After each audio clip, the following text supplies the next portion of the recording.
So we're on episode 36. There has been a bit of a gap in which we have to apologise for. In a good way, we've been really busy, haven't we, Rich? It went a bit mental all of a sudden, didn't it? Yeah, so all in a good way. It's just, the business is just taking off more and more.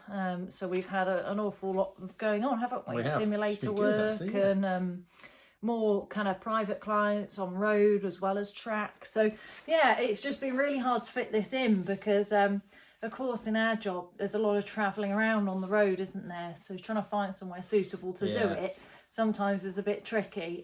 So apologies now, but hopefully we'll get to every week, especially now it's quietening down, isn't it? So I mean, we're still a bit busy. Christmas is coming. We're still a bit busy in December. There's people booking track days, isn't there? But there's not many left now. Yeah, well, that's the thing. A lot of people like to do regular track days with us, but this time of year, of course, because of weather and just the way the season works in racing as well, it's getting towards the off-season now. So we've got a few track days left, haven't we? And then that will really be it for Christmas, won't it? It will be, yeah. Can't believe Christmas is coming up, really. But, I know. It was like 5 minutes ago. We were putting Christmas trees up. Now we're doing it again. I know. So the joys, eh? Yeah. No, I love Christmas, really.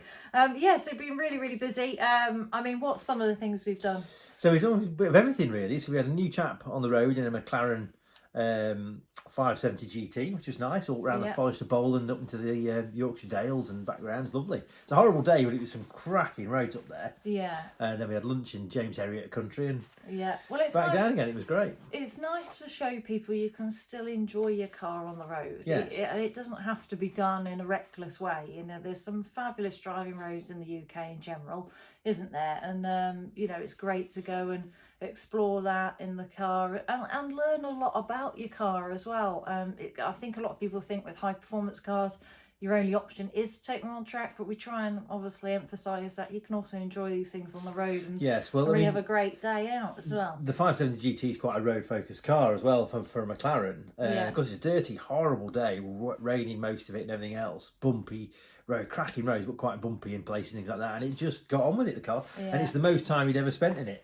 Oh, since is he'd had it? it, Well, that's quite common actually. I mean, we speak to people and you say, how many miles you done? About 403 years. Yeah, well, we did 250 that day. But we want to see them be used, Yeah. and I understand there's always that balance, isn't there, of making the most of the car but not putting too much mileage on, but really they're there to be used and you've got to enjoy them. So Yeah, they don't like sitting around. no, they don't, to be honest, unless you've got somewhere you're storing them where you can really look after them at the right temperature and everything else. They do not like sitting around. No. So, so he enjoyed that, didn't he? And we've done quite a bit of simulator work, Quite a few simulator Speedworks, days, which has been really good fun, actually. I mean, we've always used simulators to support what we do on track as well, but we're finding we're getting more and more momentum with that now, and it's interesting how much that side of it has grown really in the industry, whether you're into racing or you're just enjoying your track days or you just want to develop in general as a driver. It's interesting how so many people are on board with it now. Yes. So that's growing all the time, which is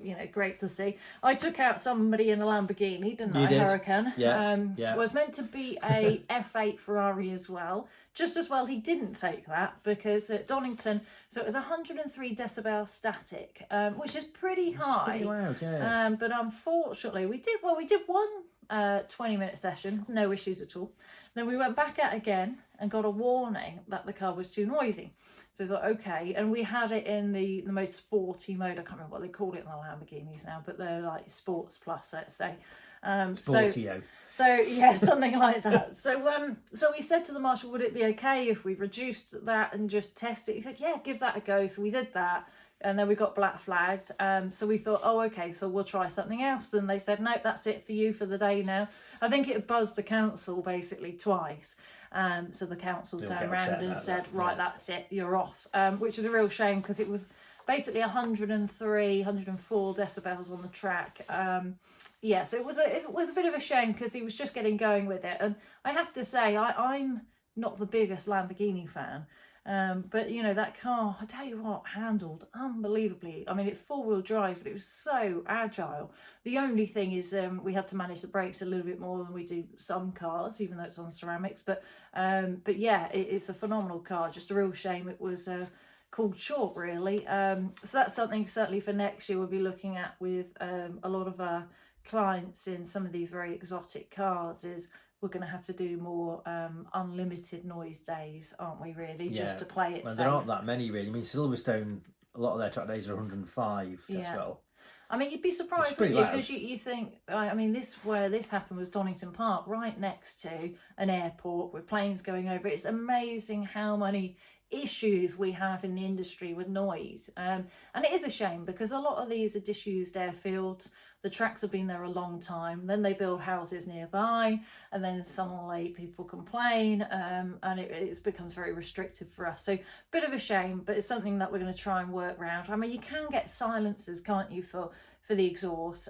So we're going to advise that with some clients as well, that you can just literally attach on the back of the exhaust, and that, I think, disperses some of the noise. But obviously with some of the cars we're going to have to be a bit careful because it still might be a bit close. But all fun and games. So we'll see how we get on with that. Been back out in the GT4, the RPM prep GT4, so it's had a lot done to its suspension. The gear ratios have been changed so they're shorter, all that kind of thing. And I'm doing a couple of days again in that this week, actually. So we're really just trying to jam them in a bit, aren't we? Yeah, so before it gets going again, because we don't really know when it's going to kick off again in the new year. I mean, there are a few dates around, but it's probably going to be February, really, before it gets going again, I think, really. Because obviously tracks have to do maintenance and any curb work and stuff like that. And the weather as well, isn't it? You know, that's always a thing. But also been doing things out the car. So Sarah, who, anybody who's a regular listener or watches this will know, Sarah Thompson, we did a lot of work with her this year in the Porsche Club Championship. So we went to an awards ceremony, didn't we? We did. Jonathan Palmer was there. We had dinner with Jonathan Palmer. Yeah, and it was a really lovely evening, actually, and it was lovely to see Sarah Sarah. It was really well done, wasn't it? And, It was lovely, yeah. Oh yeah, well, one thing with Porsche in general and the Porsche Club is they're just so professional at what they do and do everything in a very classy way, and the championship's very friendly, so it's a great sort of starting out point for people. I appreciate the cars aren't cheap, but they are fairly easy to maintain, aren't they, at the same time, and reliable. So it was lovely to see everybody in their tuxes and nice dresses, because of course normally you see people in race suits all sweaty with oil all over them, but bit of a different look. Really away from that, we've actually just started doing some Christmas vouchers, haven't we? We're getting a lot of people, aren't we, asking for presents and things. Have a little look on our social media and website, because that will be up in the next couple of days. So we're doing some special kind of vouchers and things for that, and a few things for charity as well. So take a look at that and see what you think. Lots going on. So apologies again that it's been a bit late coming to this, but hopefully we can get back to our normal routine. So if we move on to road cars, as we always do, this actually isn't the most positive story. No, it isn't, but we did touch on it fairly recently, didn't we? We talked about the chips. A couple of pods ago. But SMMT have just come out with the figures for UK production, and it's a disaster, really. They've said it's extremely worrying, haven't they? The chief. So it's the lowest level. What does it say here? It's the lowest production since 1953. So we're not making cars. And we went to there's a little kart track on the Wirral called Hooton, and next to Hooton is right next to Vauxhall's plant where they build the Astra. And normally you go there and there's a million Astras as far as I can see, and there was like 3 in the holding area. So they're just not building cars. Well, and there's been 2 reasons. One is a shortage in staff. Now, whether this is to do with Brexit as well, obviously we don't want to make this too political, and I honestly don't know the answer, but it does seem to coincide with that a little bit, doesn't it? But as Richard said, the semiconductors is the big thing. The chip, which is what most people know it as, has been really the issue with the pandemic. The chips were used in ventilators, and also at the time people weren't driving cars and buying cars, so they were also putting it in things like the PlayStation 5 and other things that were bigger sellers at that moment in time. And of course, if you're the semiconductor maker, you know, if Sony, whoever it is, will pay you £3 for a semiconductor and Volkswagen are paying you 50p, who are you going to sell to? Exactly. And I think that's been a big problem. So whether there's a factory being built, I don't know, but it does just show, you know, about global supply chain and the fact that car manufacturers a lot of the time don't actually make anything. Yeah. Oh, They put things absolutely. together, they don't actually make anything themselves, which is quite amazing when you think about it. Yeah, but doing a bit of research was quite interesting. So every new car contains around 1,500 semiconductor chips in each car, which is kind of the brain for each kind of So electronic everything, device. handbrake, everything, yeah. Because of course cars are becoming gradually less mechanical and more like a mobile computer. But I thought it was absolutely fascinating. There's that I didn't know there was thought that of a many. chip as No. like there's a one or two in the car, not that many. So you can see how many each car needs, which is also causing the issue, isn't it? Really, Yeah. is how many it needs. So so it's been a little bit disappointing, and they think there could be more like 100,000 fewer cars. Is that right? Yeah. Made this year. Yeah. So it's still a from the big previous industry. forecast. Yeah, but obviously it relies on them turning and firing them out the door, for people's wages, livelihoods and everything else. It just relies also, on making the cars, Yeah, we're relying on so many other industries and countries to get these resources, and I think that is something going forwards we're going to have a little look at, isn't it? Yeah, not just with cars, with all sorts of things. Yeah, absolutely. And that's the thing with Brexit, which may end up being a positive in the long run, but obviously very difficult right now. But I know that sounds very doom and gloom, but overall things are looking on the up, aren't they? Things are getting better. So that chip issue is definitely getting resolved, because at the end of the day, manufacturers cannot afford to have this issue. Now, you'll notice the second-hand car market's gone mad, hasn't it, with prices, because people can't get hold of new cars, or they've ordered. I mean, the amount of clients I talk to, and they say, I don't know when I'm going to get my car. No. It was going to be June, and then it's then October, and now it's next year, and then people want to wait for the new plate, and, so there's a real backlog, but it is definitely on the mend. So hopefully we will start to see a lot more new cars out the door, which will obviously improve the industry. But so we'll see. Yeah, we'll see on that. But we'll be back talking about new cars next time. But I just thought we ought to touch on that, because it's quite a significant thing for the UK. Oh, it is, and particularly. People need to be aware of it, don't they? Really, because there's a lot of people that buy new cars, especially with finance now. How many people are on a 2-3 year deal, and then they want to switch and change? So there are a few issues there too, aren't there? You can still order them. It's just when you get delivery, that's the kind of the issue. But like I say, it seems to be on the mend. Fingers crossed. That just pushes through much quicker, and we will recover a lot more for 2022 onwards, really.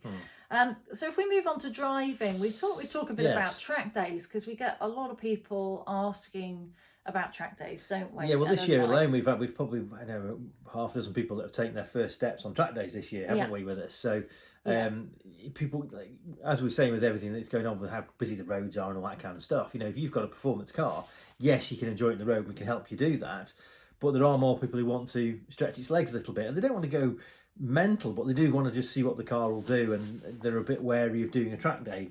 Yeah, because of course some of these cars are incredibly expensive, and sometimes people forget that's what they're built to do. These cars are really built as track cars, really, more than road cars. A lot of them, yeah. So all you're really doing is utilising what they're built for. But of course, when you spend that kind of money, naturally you're protective of it. So we thought we'd give some advice on it, really, because we do a lot of consultations with people and first steps into track days. So we thought we'd share it with everybody, really, the sort of things we talk about ultimately. And you tend to find, if you with us, for example, we will guide you and help you, and so things that we're going to talk about here, we can give you a lot of advice and help with all that, and sort of hold your hand through it a little bit, because it can be a bit scary. I mean, a couple of people we've taken out were really quite nervous, weren't they, this year? I mean, they've not got track cars. They've got one's got a 911, but it's a Carrera S. It's not a GT3. Oh, that's it. And like when I was in that Lambo Hurricane, and a lot of these cars, not a track car. They're road cars, but they're, as I said, they're kind of built to be able to be driven on track. So they're very sound mechanically, aren't they? Yes. For that purpose. But of course, yes, people get nervous for many reasons, really. So we thought we'd just give a bit of advice. So first sort of thing is choose the right day, isn't it? Because there's so many track days. Actually, there's more and more track day companies popping up here, there and everywhere. So of course when people look, it's quite overwhelming, isn't it? It is. To know, well, where's the right direction to go. Now, one thing I say, I don't know about you, Rich, is don't go for the cheapest. No. That is one thing. Unless you've got a cheap old banger that you really don't mind who's with you. Otherwise, I'd say you get what you pay for. And that's no disrespect to anybody that runs cheaper track days, because there is room for that. But people with more expensive cars, just be mindful of what might be around you and how busy it will be as well, is the other thing, isn't it? So that's one bit of advice straight away. So for example, people ask which circuit and things like that. So if we take something like Silverstone, for example. So next year, Silverstone will be the only organiser of track days at Silverstone. So that means that they will be very well run. But I wouldn't say Silverstone's a starter circuit anyway. So if you've never done a track day before, Silverstone might not be your best bet. Then you've got places like Castle Combe or Goodwood, which are easier tracks, and there's only ever 5 or 6 cars out at once. So they can be quite a good place to start. But having said that, one piece of advice we try and get to people is, if you can, you don't want to take a track that's too far from where you live. Absolutely. Because it's tiring, especially if you've never done it before. Doing things you've never done before is quite hard work and tiring. Well, anxiety as well. Absolutely. Things, the unknown a little bit. So cutting down on your road miles can help. It's not the end of the world, but if not, it's something to consider. Absolutely. If not, we'd certainly recommend staying in a hotel the night before. I know that's more expensive, but if you're going to do it properly.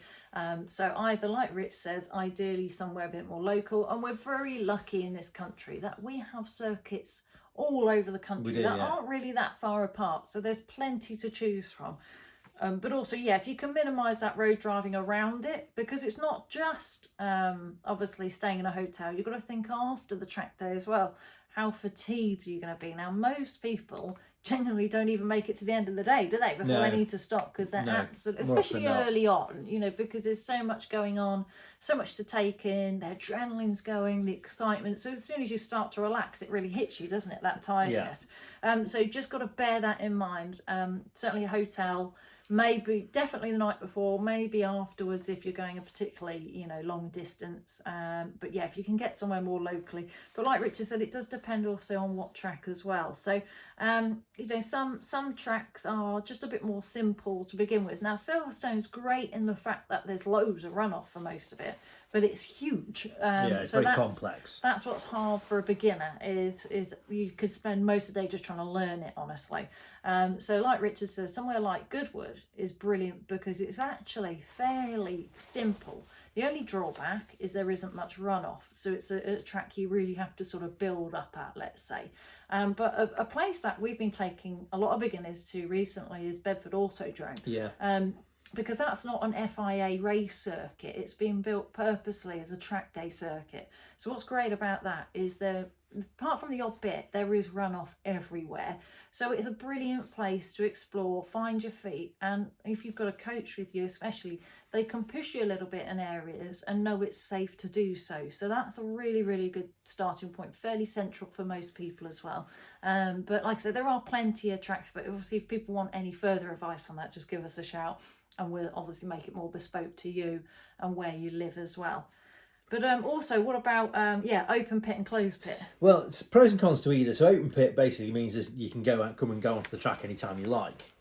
Closed pit tends to be in sessions, and there's pros and cons to both really. Because we always say to people that you don't want to go out and pound around for an hour anyway.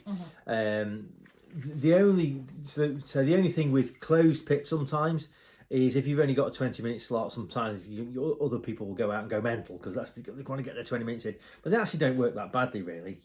15, 20 minutes is plenty. Yeah.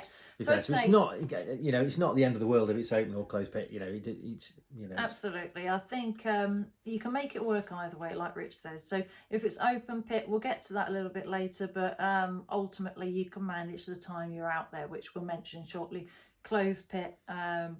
Like I say, you might get the odd person that's trying to make the most of their 20 minutes, but ultimately you can find your own space and manage the people around you to a point, can't you? So but again, we can give further advice on that.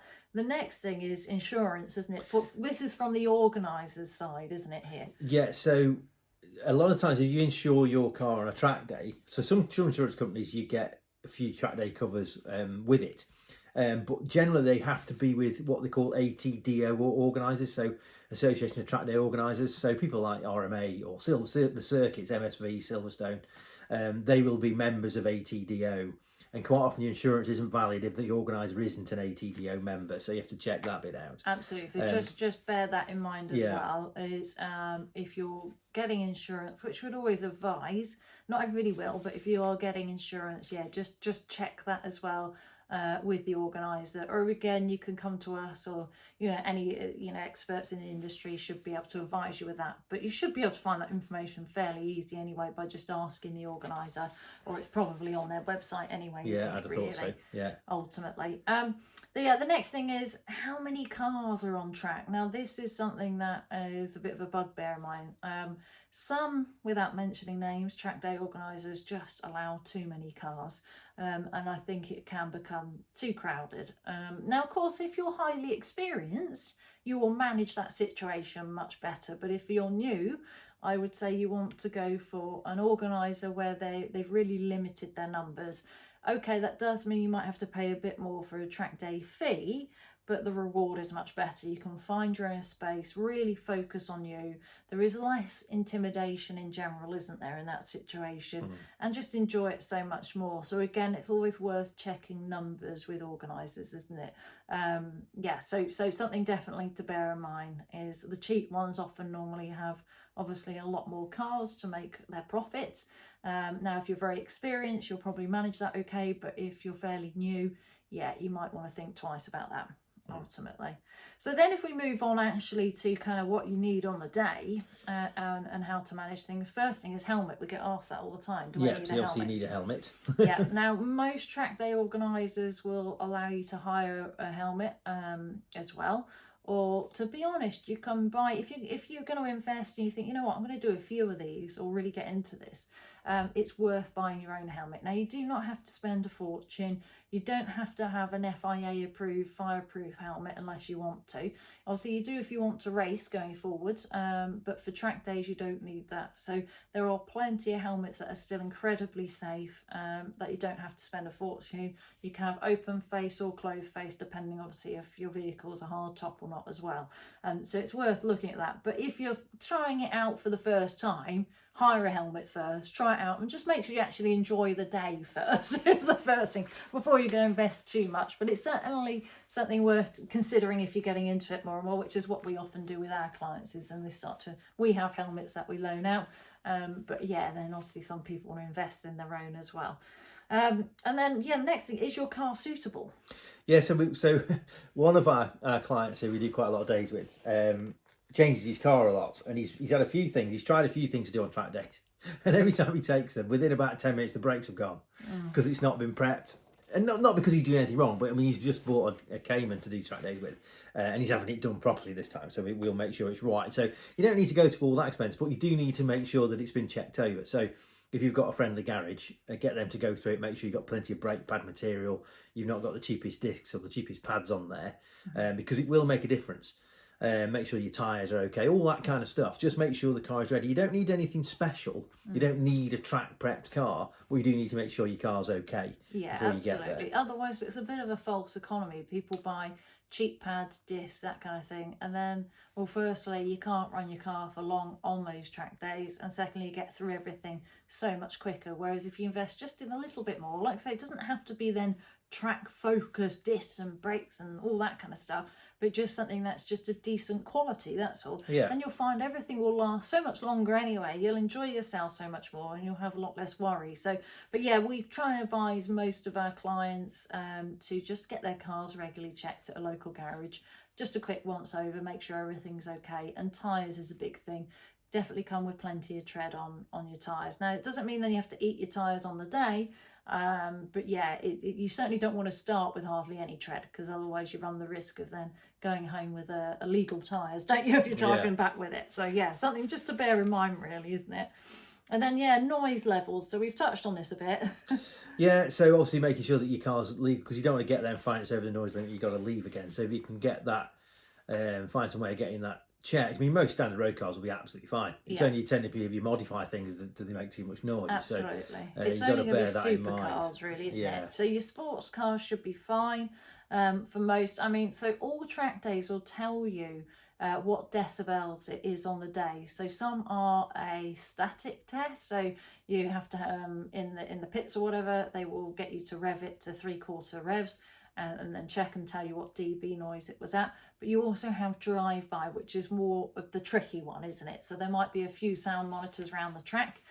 So if you have a noisier car, so let's say a GT Porsche or a supercar or a race car, then you need to start thinking about being on a higher decibel day or an unlimited day. But so most of them, if you go for a 98 drive-by, you should be absolutely fine. It's only with things like when we found with that Lambo, certain things, especially if the exhausts have been modified, then the pitch of them, that can be a little bit of an issue.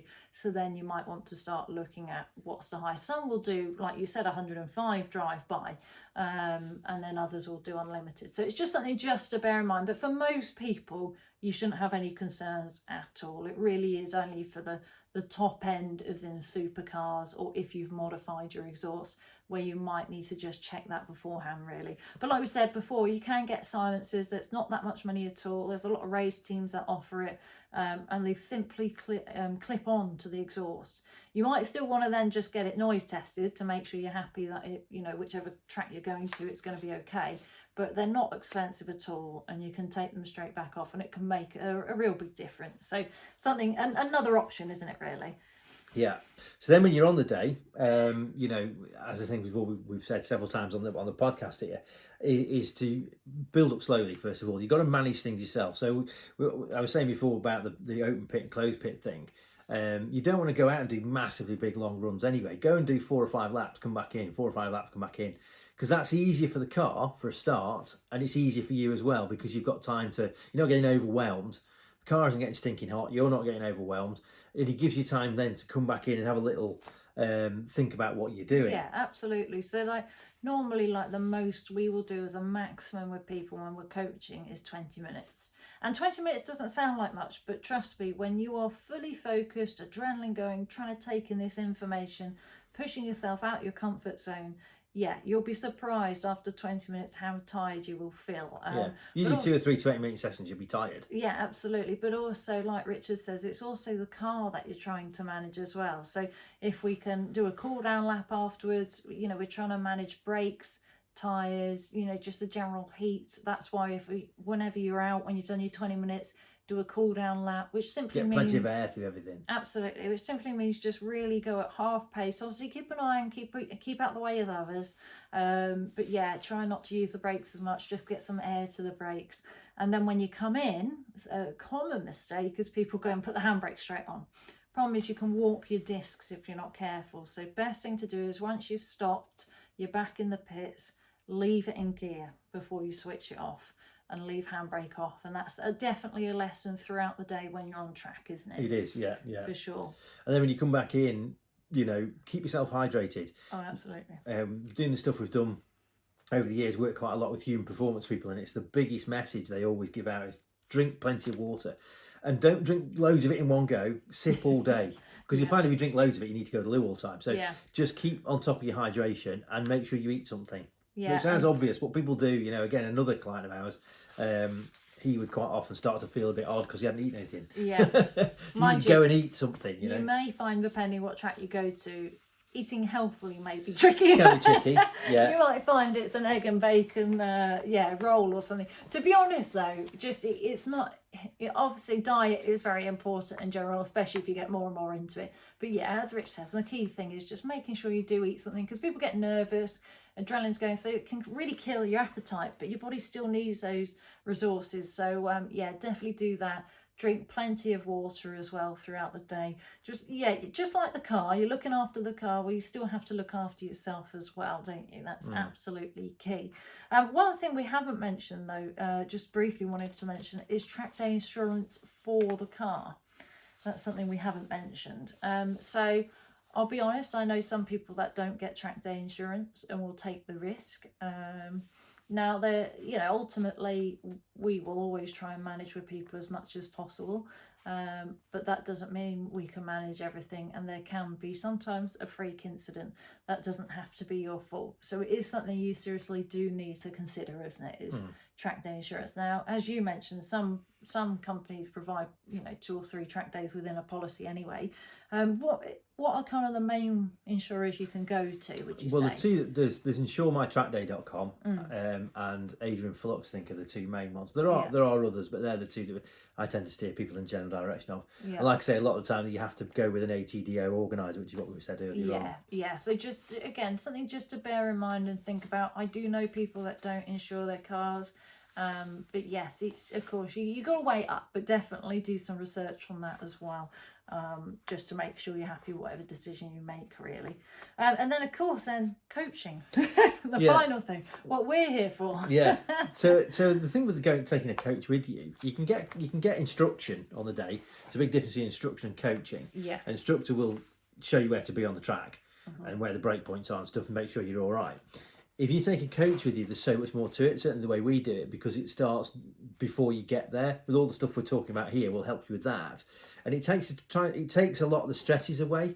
So about, is there a briefing? What time do we do this? How do we get out on the track? All those kind of things, we can just walk you through, make sure you're all right. And then, of course, we can help manage the car, manage you, manage your hydration, all the kind of things that we've talked about here. That's our job. And it's not just coaching you on technique, it's the whole thing. Absolutely, because one thing that a lot of people don't recognise is their fatigue themselves.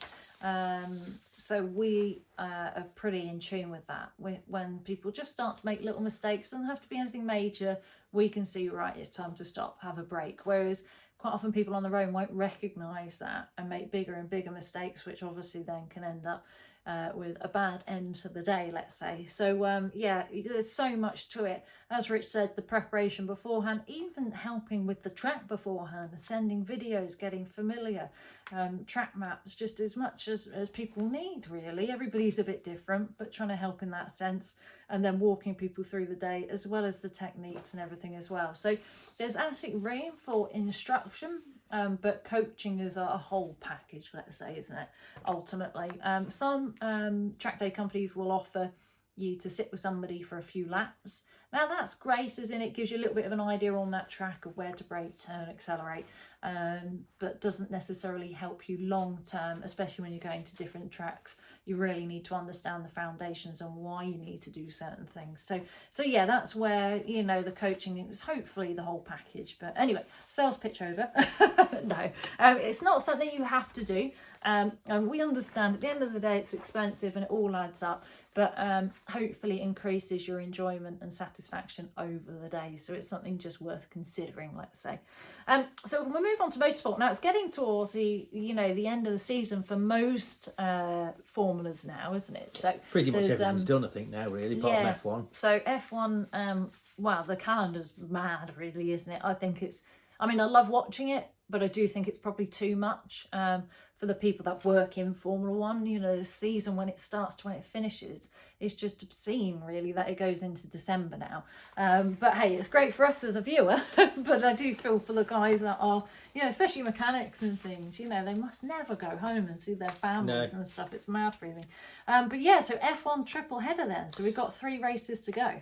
No, we've got 2 left now. Oh, 2, yeah, because we've had, because we've had, Qatar, 2 to go then. Because Alonso had a bit of a go at it, because it was the USA and then Mexico, which is about a 2-hour plane ride apart, but there was a 2-week gap, and then it was Mexico, it was then Brazil and then Qatar. I was like, hang on a minute, that's not exactly on the doorstep, is it? But anyway, there you go. So we had Mexico last time, and then since then we've had Brazil. Yeah, and Brazil's always a cracker. We haven't had a chance to talk about Brazil or Qatar because obviously we've been so busy, sadly, so we wanted to sort of catch up a bit. Now Brazil, I remember the original F1 PlayStation game, and my favourite track to race on was Brazil. Anti-clockwise, really fast and flowing.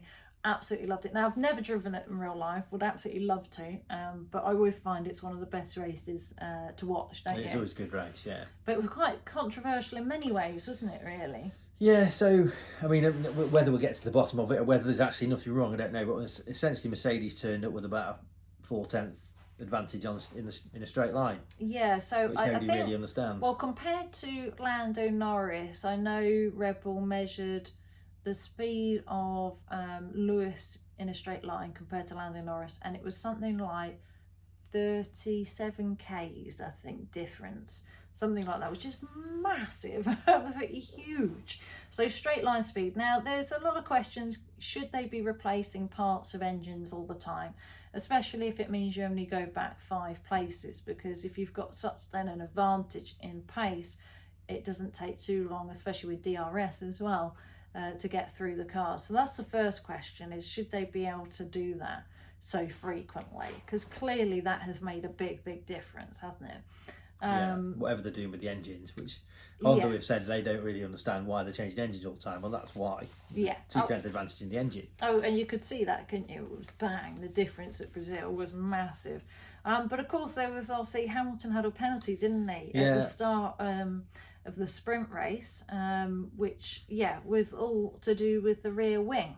Now, Toto was very. I mean, it's the first time I've really seen Toto so rattled. I think he normally comes across very together, doesn't he? Very professional, very calculated, and you could see a lot of raw emotion and anger coming out. He felt it was very unfair. Didn't he apply it was something that damage or something? It wasn't. It was only like on one side, that before, wasn't it? Yeah, and so on. And he was saying that Red Bull have been allowed to replace parts that have been damaged, but that was all prior, wasn't it, to the event, under permission or something. Whereas with this, they with Red Bull failed. it was, yes. Whereas It with failed Merc, post-session scrutineering, didn't it? yeah, and fundamentally, if you fail, you fail, and that's what Red Bull is saying. And they're obviously adamant there's more going on anyway. But it was all very controversial in that sense. And the other thing was Max getting fined. What was it? $50,000, was it? Euros, yeah. Euros for touching Lewis's wing. Now, I honestly didn't know that was a rule, because, I mean, actually, there's been a few things going around social media with Vettel, how many times he has touched people's opponents' cars, looking at things, analysing stuff. But obviously, it's something that the drivers must be aware of, I guess. I wonder if he was told to do it, because Adrian Newey will never get that close, and they think there's something illegal about the Mercedes wing. So. Oh, absolutely. And Adrian Newey... Not the DRS bit. I think they think there's something else. Yeah, and Adrian Newey is obviously one of the best designers in Formula One. So, yeah, I'm sure Max was told, look at our rear wing, look at roughly what the measurement distance is, and then go over to theirs. And that's what he did. But his fatal mistake was touching it. Now, I don't believe he managed to change it. But I don't think that's what they're looking. So somebody was saying that there's something about the Adrian Newey can see wear marks on the Merc rear wing, right? That he thinks it's bending, and what I think Max looked at was the weave of the carbon fibre changes at the point where the marks are. So they think they're doing something, which might be perfectly legal, because at the start of the year, they basically hang weights on it to see if it moves, and if it doesn't, it's fine. Yeah. So that's, but Mercedes saying, it's fine, if you pass the test. At the end of the day, they're all there to try and gain, and they'll find any loophole they possibly can to get an advantage. But there clearly is massive heat now between Red Bull and Mercedes, and Christian Horner and Toto Wolff, which is getting more and more strong as the battle goes on. So, of course, there was all of that going on. I mean, Lewis drove phenomenally well in the sprint race.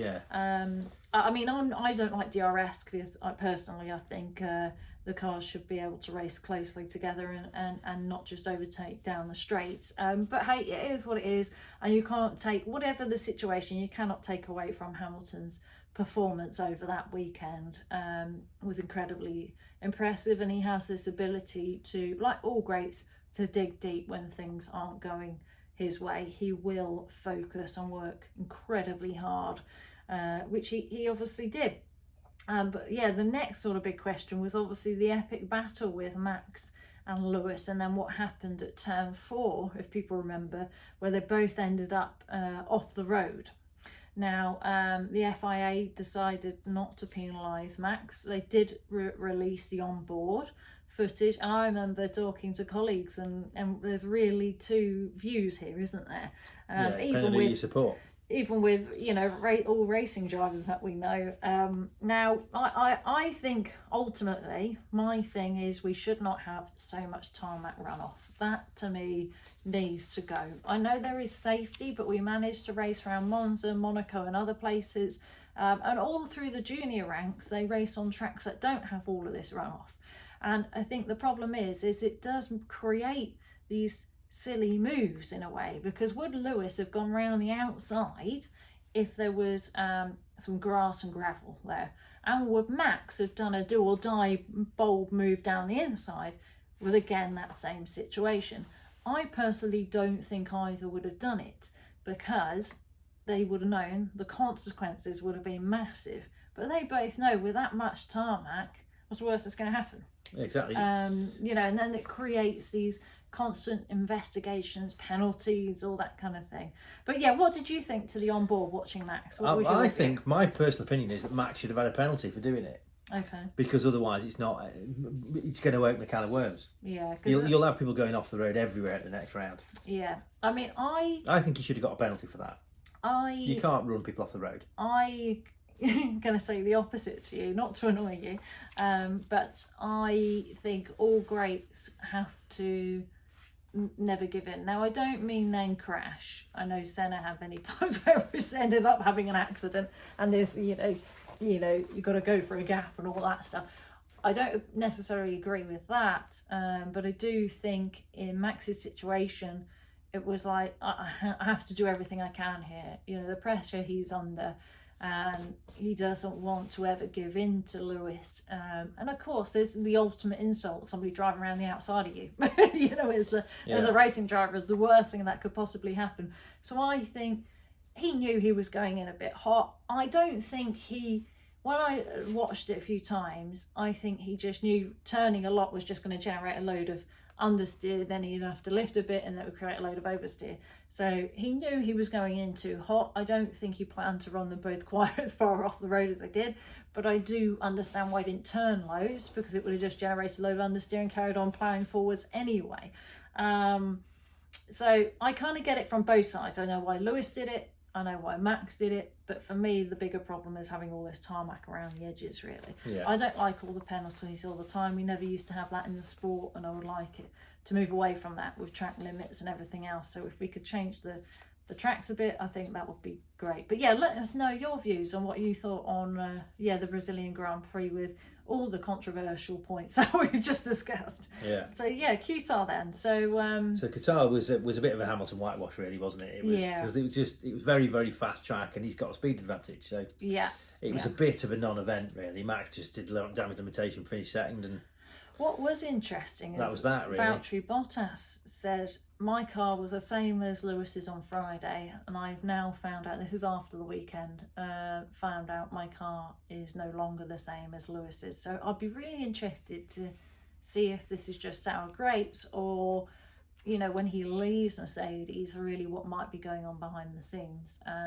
Because it does seem a little bit odd that Voucher seems to be so strong until it gets qualifying and then not. Now, of course, some of that is pressure, but there was definitely a difference in speed advantage at Brazil, wasn't there? Yeah, there was, both cars. Without doubt. Now, I know, obviously, Lewis did have changes with the engine, so that's an arguing point, I guess. But yeah, so I'm interested to see what comes up. But what was great out of that race was Alonso's drive.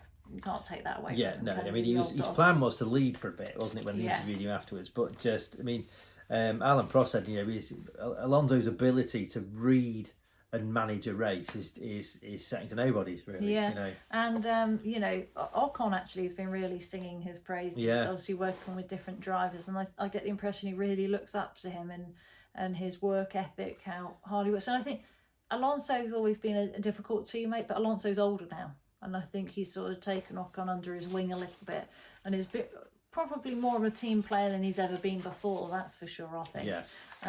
He's really matured in that sense. And I know I see people all the time saying, you know, these old boys need to leave, let young blood come in, which I get, but Alonso is one of the greats, and I just think, you know, he deserves to be there, honestly. So yeah, it'd be nice to see what happens to the Alpine in the next 2 races, really, and see what happens. So 2 races left. See what happens. So we've got a couple of interactive questions which we'll put on social media as well. Now the first one, of course, is off the back of what we've just been talking about, really. So my question to everybody is, who would you like to win the F1 title and why? Because obviously there's real divisions here, and I love listening to people's point of view and their reasons behind it as well, because sometimes it does make me think a bit more about, you know, what I'm thinking. So yeah, so that's definitely the first one. So please get in touch, let us know what you think and feel, and like I say, we'll also put it on social media. But what was your question, Rick? So mine was, what club racing series would you recommend for a beginner? Okay, so for me, I guess it depends on age a little bit, really, and where they want to get to, which I know is a really wish-washy answer. Well, first of all, for me, move out of karting ASAP if you're a youngster. The moment you can get into cars, the better. I think if you're a junior and you can afford it, then junior Ginettas all the way. For a youngster, somebody a little bit older, for me, there are 2 things really. Obviously single seaters, I think Formula Ford, something like that, is a brilliant grounding, and you can they still do a national Formula Ford championship, don't they? And I mean, gosh, like the Walter Hayes, I mean, how many Fordies were out then? So for me, that's one avenue, or something like the Porsche Club. I don't want to sound like I'm a sponsor to them here, but I've been really impressed with how good and friendly they are, but also how competitive and professional it is. So I think for any age group, that is a really, really good starting point, really. Yeah, I mean, for me, pretty similar, really. I think wherever you've come from, whether you've come from karting, or you've never done anything before in your life, Formula Ford is a great place to be, you know. Yeah. And I think more people will start to do that now, because Formula 4, number 4, is struggling a bit in the UK because I don't think it teaches drivers the right things. So it's about time there's a resurgence in Formula Ford, I think, really, for young drivers. Well, I mean, we said about the Formula Ford Festival, so Jan Magnussen, who's a Formula 1 driver and won Le Mans and everything else, did the Formula Ford Festival this year. Bear in mind, he won it in 1992, and his fastest lap was 7:10. It's quite a long way off fastest lap of the weekend, you know. So it's very, very competitive. Oh, it is, and it shows, well, how much work goes into it with these drivers. But the reason Formula Ford is so good is there isn't aero. So what that teaches you is mechanical grip, car control, true car control understanding. So it means then anything you drive in the future, you've got that foundation, that base underneath you. Whereas what started to happen in recent years is, especially for youngsters, come out of karts, which have a crazy amount of grip anyway, into cars that are slicks and wings. So you don't really develop true car control, and the car dancing around on the edge. And because of that, we've seen like a lot of Aussies race Formula Fords, then they come over to Europe, and they've been so strong out the box, haven't they, in these slicks and wing cars, because I think they've had that true grounding beforehand, so they're able to somehow get those cars dancing around and have that real intimate feel, which I think lacks a little bit if you go from a kart to something like F4. As Rich said, F4 has struggled. I mean, gosh, there was like, what, 12 cars or less? That's right, yeah. And I mean, some of that's expense as well, to be honest, because the prices are just crazy.